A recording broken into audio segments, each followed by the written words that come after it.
Morning to everybody. And again, as you'll see as I read my notes, I sincerely thank all of you for covering this story so extensively as you have. You'll see that it was key for us making this arrest. So a sincere thank you from not only every man and woman who works for the Los Angeles County Sheriff's Department, but every community member here in Palmdale. So I want to start off by saying 36 hours after the murder of our deputy,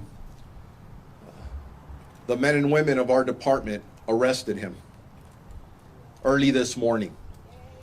I'm very proud. Very proud of the work that our men and women have done. You'll see as I lay this out, their professionalism, their dedication, their discipline, just absolutely off the charts, and shows just what an amazing department the Los Angeles County Sheriff's Department is. Yesterday, after 4 p.m., we had a press conference at that time. Many of you were here. Community members came forward with information which led homicide detectives to identify the suspect and the vehicle used in the murder of Deputy Clinkunbroomer. Early this morning, our Special Enforcement Bureau served a warrant at the suspect's residence located in the 37,600,000 block of Burrison Street here in the city of Palmdale. During that operation, deputies surrounded the residence and called out all the occupants of that residence. Eventually, family members did come out. The suspect chose to barricade himself and refused to initially come out. He barricaded himself for several hours. Our special enforcement deputies, basically our SWAT team, were out there for several hours trying to de-escalate the situation, using different techniques, including using hostage negotiators. Eventually, they deployed chemical agents, and the suspect ultimately surrendered. And I want to take a pause here for a second when I talk about how proud I am of this department after a significant tragedy that we've shared with all of you, because those special enforcement deputies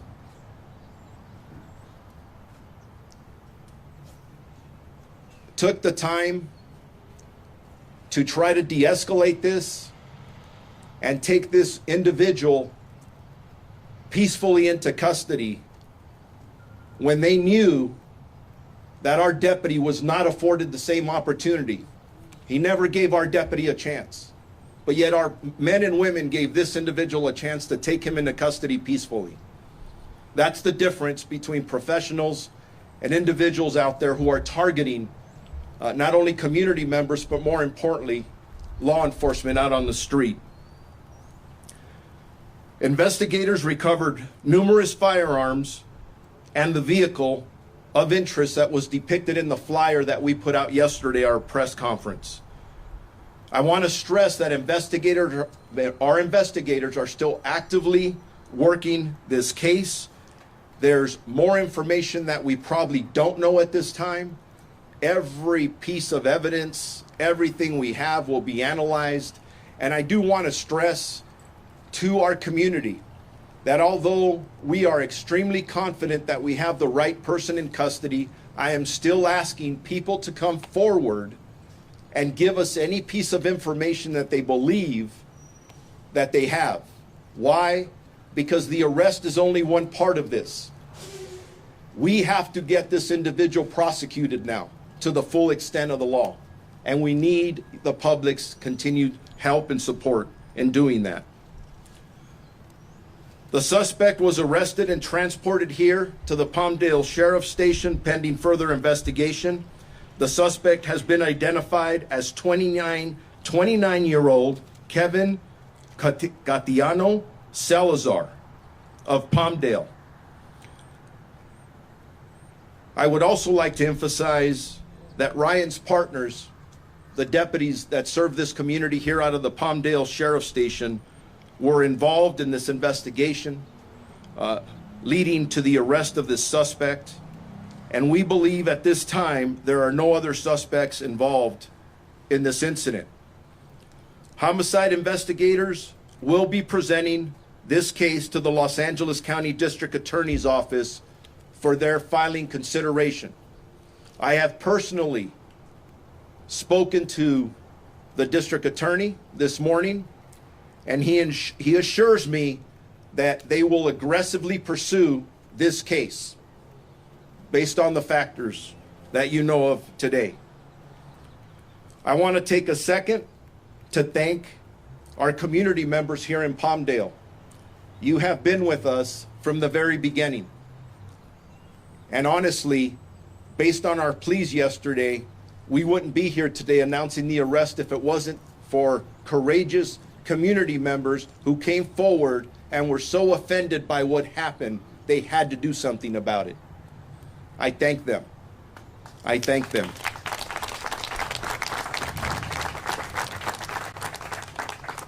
The entire Antelope Valley community assistance played an instrumental role in gleaning information leading to the identification of the suspect. And again, we're extremely grateful.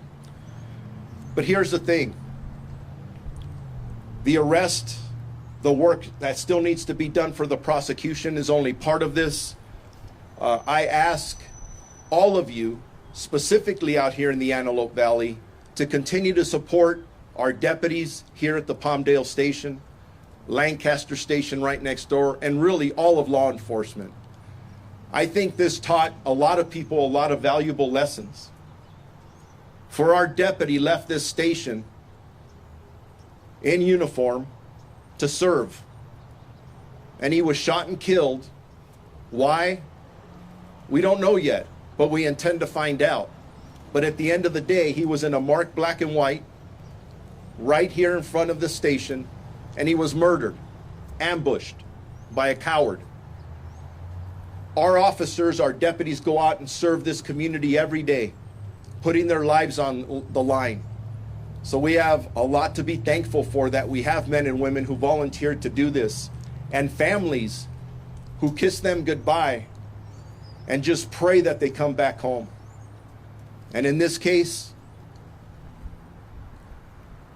Ryan's family will never see him again.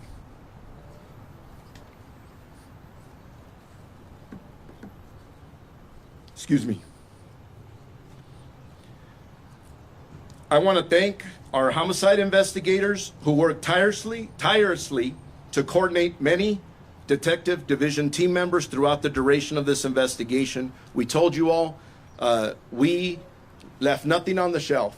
All of our resources were entirely committed for this investigation.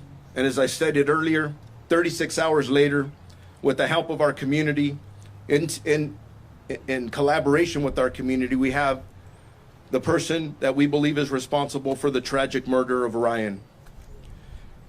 I also want to thank the city of Palmdale, the city of Lancaster,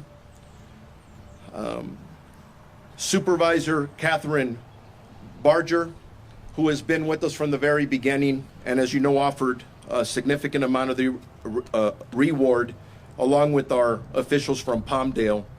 And like I said yesterday, we had many others offering rewards. It was at $250,000, $250,000. It tells you how much love, respect, and support we have in our community for our deputies. And we had thousands other coming in and in reserve, ready to roll that out if we needed to. I also want to thank ALADS and the president, who's going to be speaking today, for their support from the very beginning, and every local, state, and federal partner who called and offered their assistance. The Director Ray just called me before coming up here, and the governor, the attorney general, it just goes on. And I know there's many people standing behind me, but I want to acknowledge FBI Assistant Director Don Elway from the FBI, who has been supportive from the very beginning. I'm going to next read a statement from the family. And after that, I'll turn it over to the other speakers, and then I will come back up to answer any questions that you may have. Before I start reading this statement, though, I want to emphasize to our partners in the media, you are partners. We wouldn't be here announcing this arrest if it wasn't for your assistance. But I respectfully ask that you give the family privacy. They have asked for it. We have had people trying to contact them at home. They need privacy. They need time to grieve. And they're grieving. This is a statement from the family. Our son Ryan was a dedicated, hardworking deputy sheriff who enjoyed working here at the Palmdale station. He was proud to work along the side of his partners that he considered brothers and sisters as he sacrificed daily to better the community that he served. Ryan made the ultimate sacrifice in doing so. Ryan was recently engaged to the love of his life. As our firstborn son, Ryan will be greatly missed by his family, friends, and the Sheriff's Department as a whole. Please keep Ryan's family, friends, and colleagues in your prayers, and respect everyone's privacy during our time of mourning. Luna, and what I will say is what a difference a day makes. First off, I want to congratulate the Sheriff's Department team for apprehending a person of interest quickly. We have the best and the brightest working, and last night I had the honor of meeting some of them, and I knew they were going to catch the suspect. They did the job quickly, and they did the job well. This is proof positive that LA County has the finest men and women working, not only within homicide, but the rank and file. And so I want to personally thank each and every one of them. I know many have been up here covering from other stations to support their brothers and sisters. Ryan's loved ones in the community at large demand and now deserve answers. Why was Deputy Clinkunbroomer murdered? Who was involved? And what is their background? I am determined to obtain those questions quickly, as are our law enforcement partners and supporters who won't rest until we get the answers we deserve. Crimes like this, though, don't happen in a vacuum. We need to have a full picture of what motivated the murder and why this shooting transpired. I want Ryan's killer to be prosecuted to the fullest extent of the law, and I'm really happy to hear that the DA is committed to upholding the law on the books. You have my word that I will not rest until that happens. We need to send a clear message that this type of cowardly attack is not going to be tolerated, not here in the Antelope Valley, nowhere in LA County, quite frankly, nowhere in California. It shouldn't be anywhere in this nation. This was an attack on the law enforcement community, an attack on public safety, an attack on law-abiding residents of Los Angeles County who believe in and support law and order. We must send a clear message that our LA community is united against this, and we will not stand for this. Again, I commend SEB, I commend the homicide investigators that worked on this, and the men and women who each and every day sacrifice so that we can be safe in our communities. Thank you.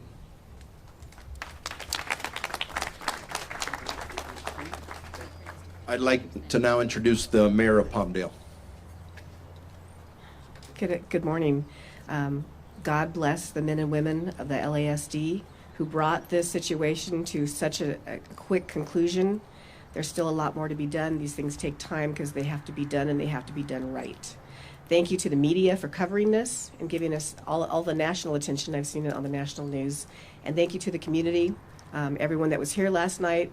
After the vigil, a lot of calls came in from the community, united in finding out what happened and united in finding the suspect. So thank you to everyone. And on behalf of the city of Palmdale, it's great that we can collectively breathe a sigh of relief that our city is safer and the entire Antelope Valley is safer now that this person is off the street. So thank you all very much.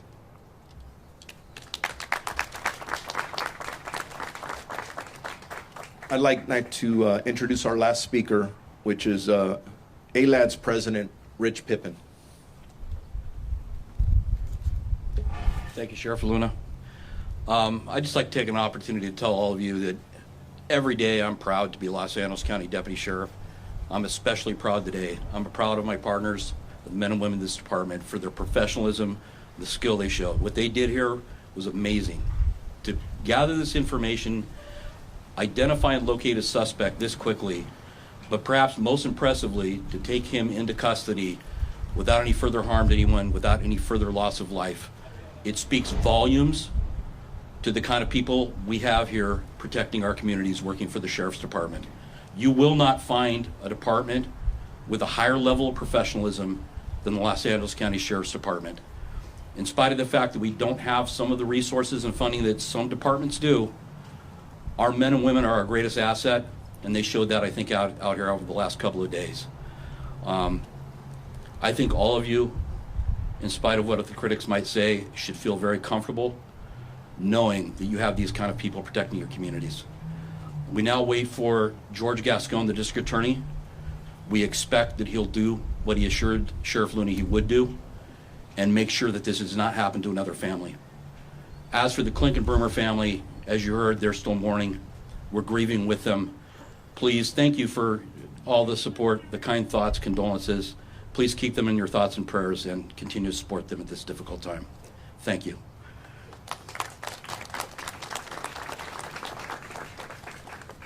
I will now take your questions.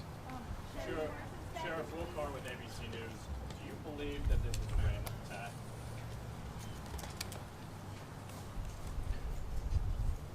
It's an excellent question, and I think everybody here wants to know the answer to that.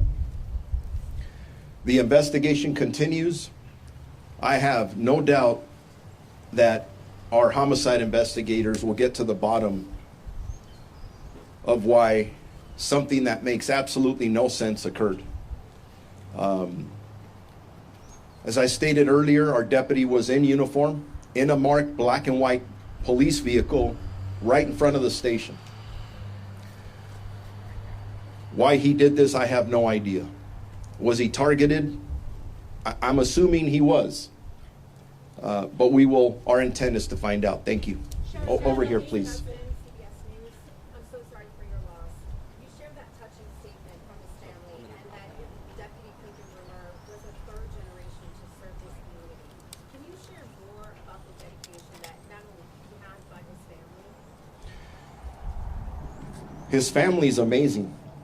And you said it, 3 generations. I had the pleasure of meeting his grandfather who served, rose to the rank of captain here at the Los Angeles County Sheriff's Department. His father retired as a lieutenant several years ago. To listen to them with the pride they have, not only in this department, but this profession, and they were about service. And Ryan was no different than they were. And I'm really hoping that we as a community learn to appreciate how we get people who volunteer to do this job and put their lives, their physical harm and mental harm on the line every day, 24/7.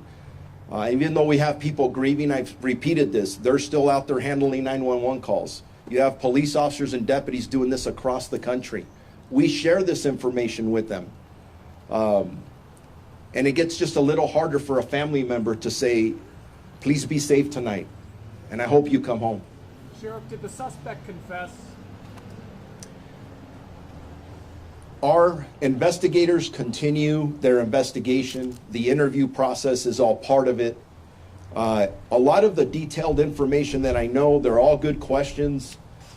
We probably will not share that level of detail until we get to court. Why? It's not because we're trying to hide information. At the end of the day, our job is not complete until we get this individual prosecuted to the full extent of the law. And at the right time, we will present the appropriate evidence to make sure he will never see the streets anywhere out here again. Sheriff, what is your comment with NBC News? How does Salazar's mental health play a role in the shooting? I don't know. Again, that's all part of the investigation. We're going to look at every angle. We're going to work with the prosecutors. We'll work with everybody we have to as we move forward. And whether mental health is a factor or not, think about this. If I had to go to your family and tell them that you were not coming home and you were just murdered, does it matter what the person was thinking or their condition?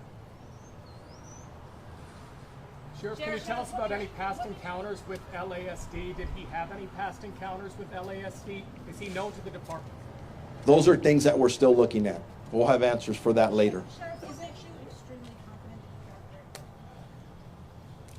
Based on the debrief with our homicide detectives before coming out here, I feel extremely confident that we have the right person in custody.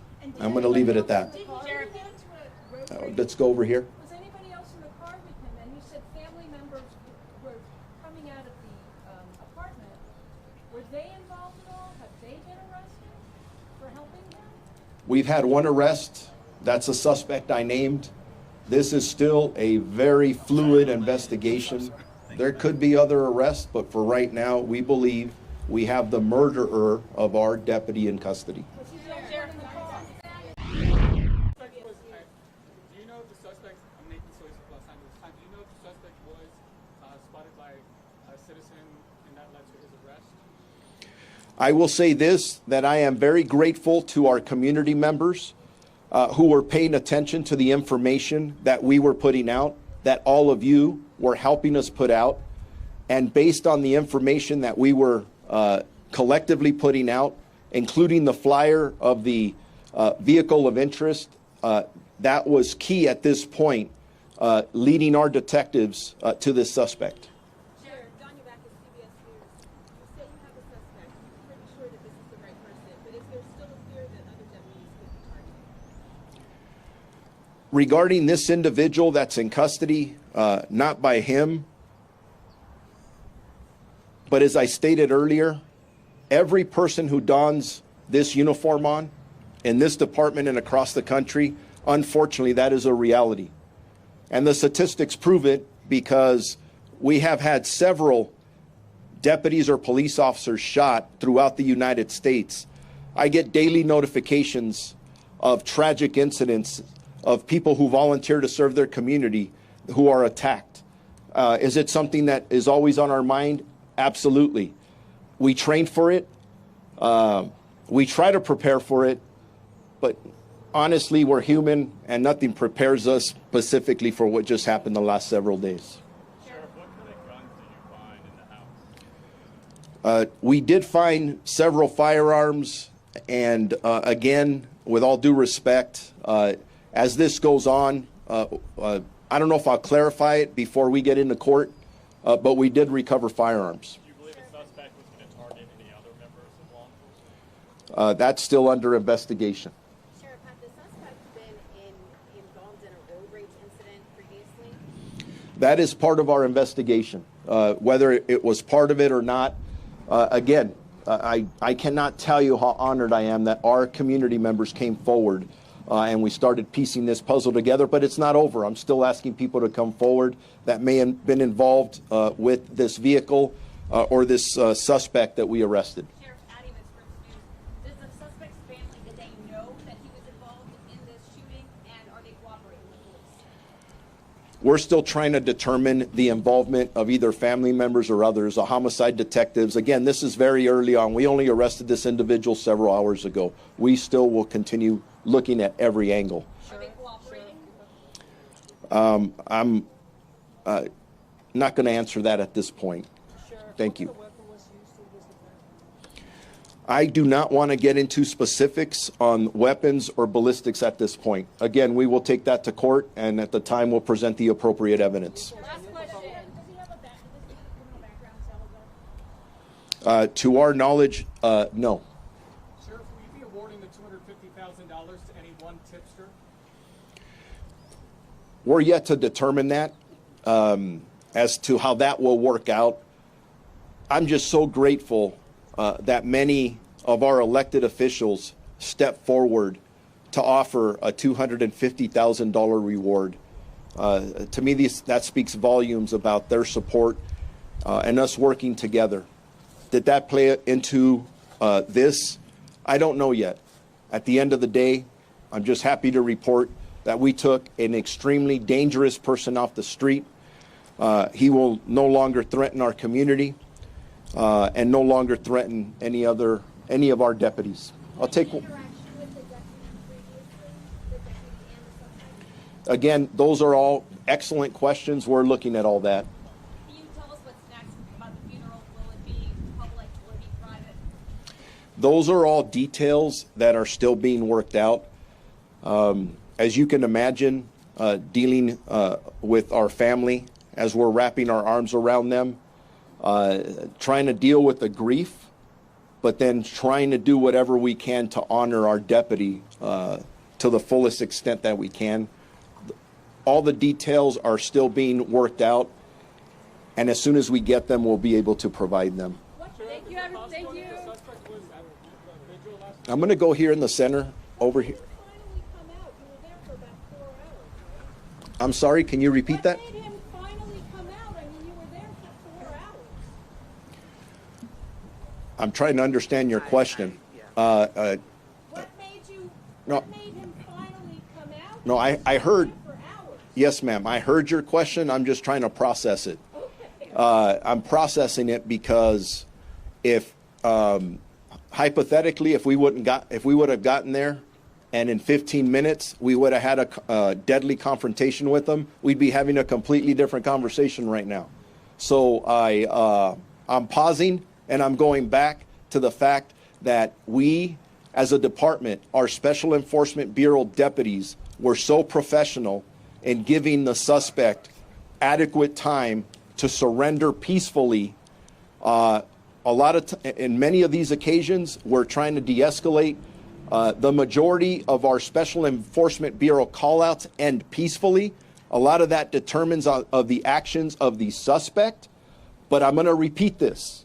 Our deputies gave this suspect an opportunity to peacefully give up. That is not the right that was afforded to our deputy 3 days ago out here across the street. Sorry if I sound passionate, but I just sometimes don't understand. You got to ask questions. I respect that, but there's a balance to this, a balance. Okay, with that, and thank you.